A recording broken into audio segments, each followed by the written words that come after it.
ఇక మహాలక్ష్మి పథకం కింద టీఎస్ఆర్టీసీ బస్సుల్లో మహిళలకు ఉచిత ప్రయాణం కోసం జీరో టికెట్లు జారీ మొదలైంది. అర్ధరాత్రి 12 గంటలు దాటాక ఈ విధానం అమల్లోకి వచ్చింది. టికెట్లు జారీ చేసే టీమ్స్ యంత్రాల్లో ప్రత్యేక సాఫ్ట్వేర్ ఇన్స్టాల్ చేశారు. బుధవారం రాత్రి నుంచే కుషాయిగూడ, మిథాని సిటీ డిపోల్లో ప్రయోగాత్మకంగా జీరో టికెటింగ్ అమలు చేశారు. అది విజయవంతం కావడంతో రాష్ట్ర వ్యాప్తంగా అన్ని బస్సుల్లో అమల్లోకి తెచ్చారు. నేటి నుంచి జీరో టికెట్లు జారీ చేయాలని ఆర్టీసీ అధికారులను ఎండీ వీసీ సజ్జనార్ ఆదేశించారు.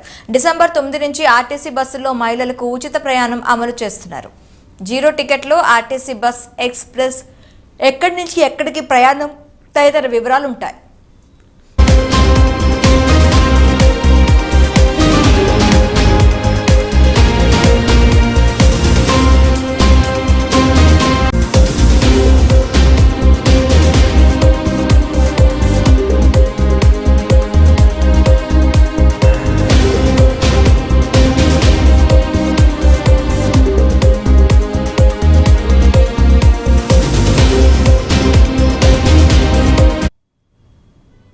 అయితే ఈ పథకం వల్ల ఆర్టీసీ నష్టపోయే ఆదాయాన్ని ప్రభుత్వం రియంబర్స్ చేయడం ద్వారా సమకూర్చనుంది. అందువల్ల ప్రతి నెల ఎంతమంది మహిళలు ఉచితంగా ప్రయాణించారు, అందువల్ల ఆర్టీసీ ఎంత ఆదాయాన్ని కోల్పోయింది అన్న లెక్కలను ప్రభుత్వానికి అందించాల్సి ఉంటుంది. టికెట్పై ఛార్జీ 0 అని చూపించినా ఆ మహిళ ఎక్కడి నుంచి ఎక్కడి వరకు ప్రయాణించిందో టికెట్లో నమోదవుతుంది.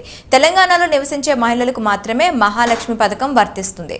కండక్టర్కు మహిళలకు ఖచ్చితంగా తెలంగాణ ప్రాంత నివాసితులుగా ధృవపరిచే ఆధార్ కార్డు లేదా ఓటర్ కార్డు లేదా నివాస ప్రాంతాన్ని తెలిపే గుర్తింపు కార్డు చూపించాల్సి ఉంటుంది. జిరాక్స్ కాపీ చూపించినా సరిపోతుందని అధికారులు చెప్తున్నారు. అయితే ఈ రోజు వరకు ఎవరైనా గుర్తింపు కార్డు మర్చిపోతే మళ్లీ మర్చిపోవద్దని హెచ్చరించి జీరో టికెట్ జారీ చేయనున్నారు. ఆ తర్వాత మాత్రం అనుమతించరని అధికారులు చెప్తున్నారు.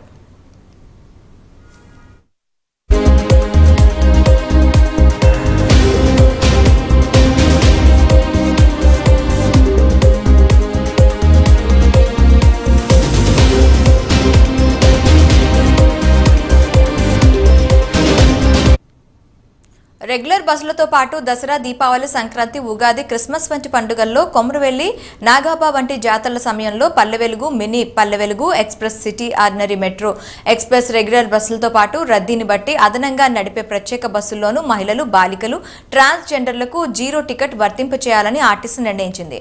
వారాంతాల్లో నడిపే అదనపు బస్సులకు ఈ నిర్ణయం వర్తిస్తుందని స్పష్టం చేసింది.